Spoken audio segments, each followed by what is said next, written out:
think that we're going to see some more of the mid-tier mergers. And I think that it's going to be a really good year for some of these juniors that are out there that have proven ounces in the ground.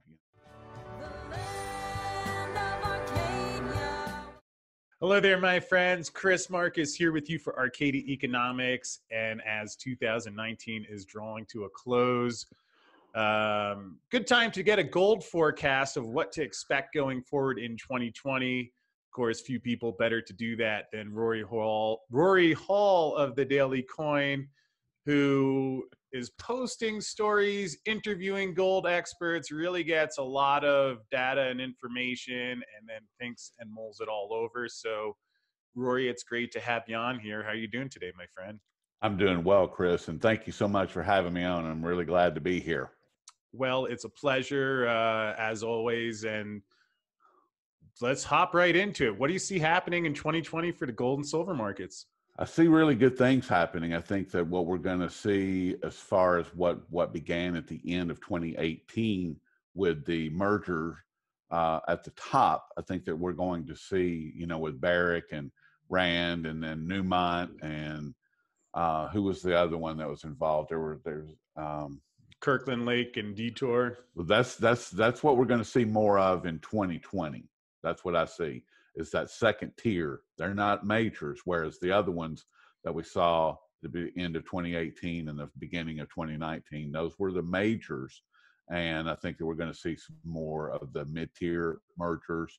And I think that it's going to be a really good year for some of these juniors that are out there that have proven ounces in the ground. Their 43101s look really good, and they've got strong drill prospects. I think that those companies are going to, I think we're going to start to see some movement in that. I'm not saying that it's going to blow up or that it's going to, the gold miners are going to go crazy. I think that what we're going to see is the beginning of a real change in the mining sector. And I also think that we're going to see a real change in the gold, physical gold market and the, not the physical gold market, but the COMEX, the valuations of gold. I think that one of the things that I've been on record for a couple of years now is once gold moves through these different levels on the chart, for example, $1,200 gold. I think $1,200 gold is done. I think it's over. I don't think that we will ever see that number again. I really don't. 1,300 very well could be out of the picture as well.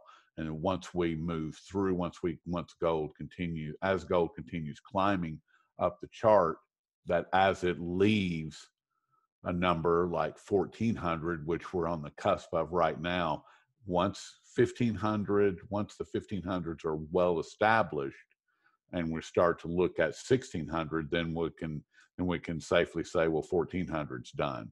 And it might not be until we get into the 1,600s, which could be 2020,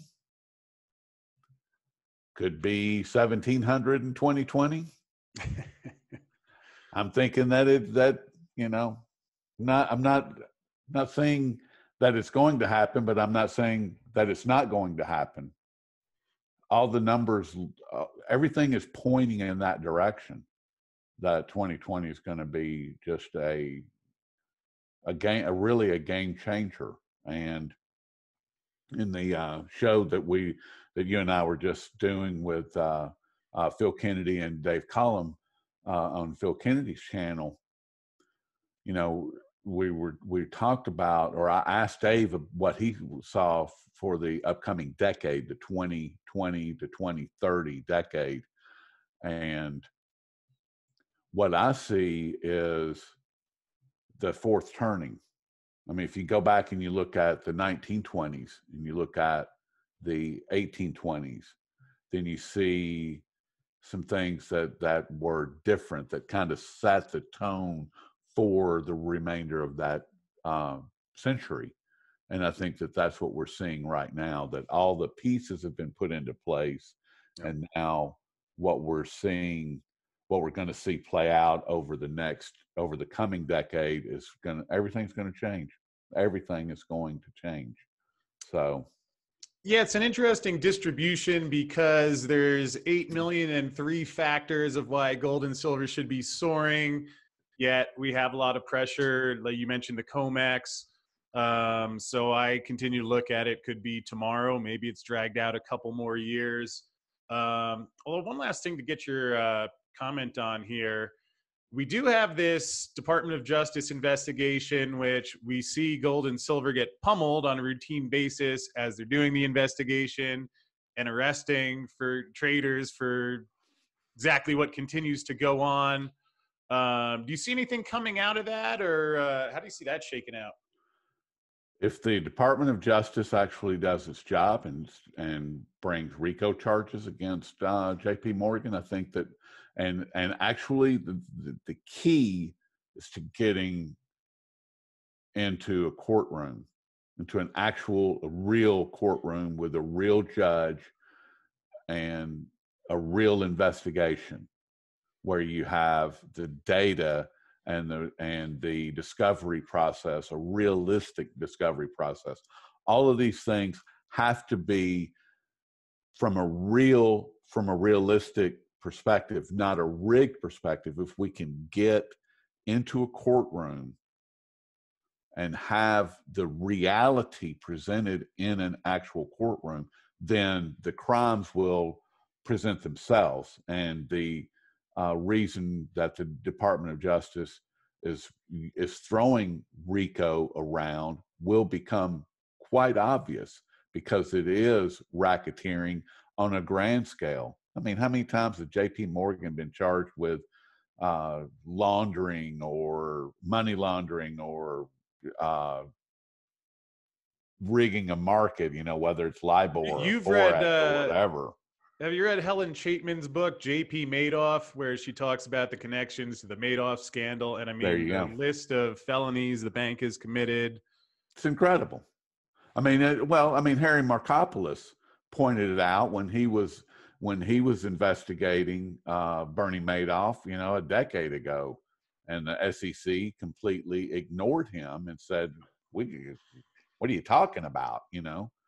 Ties to J.P. Morgan, and it's like it's insane. That's my point is that if we can get into an actual courtroom with an actual judge and have an actual investigation, everything being real and level, then I think that the crimes they'll present themselves. I mean, racketeering will be at the very forefront of everything, and you'll see the interconnectedness of the Federal Reserve to JP Morgan, to HSBC, to Citi, to Wells Fargo, to all of these other banks, and all of this.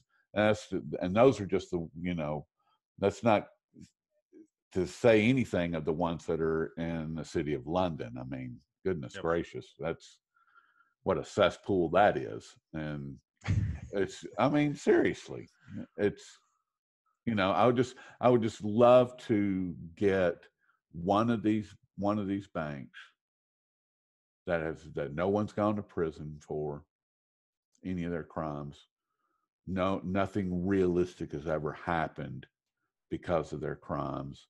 And I would love to see any one of them, a high-ranking manager or somebody from the C-level of one of these organizations, get in front of an actual judge with a real live discovery process in a courtroom and see what happens. That would change everything.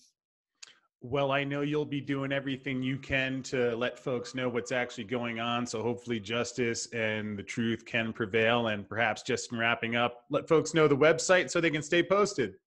Well, come on over to thedailycoin.org, thedailycoin.org, and there are tons and tons of articles that I republish from a wide variety of folks, plus all of my original research and analysis. It's all there. So come on over.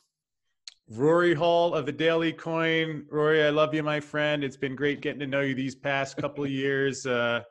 happy holidays to you and your family, and we'll look forward to doing this again in 2020. Sounds great. Thank you so much.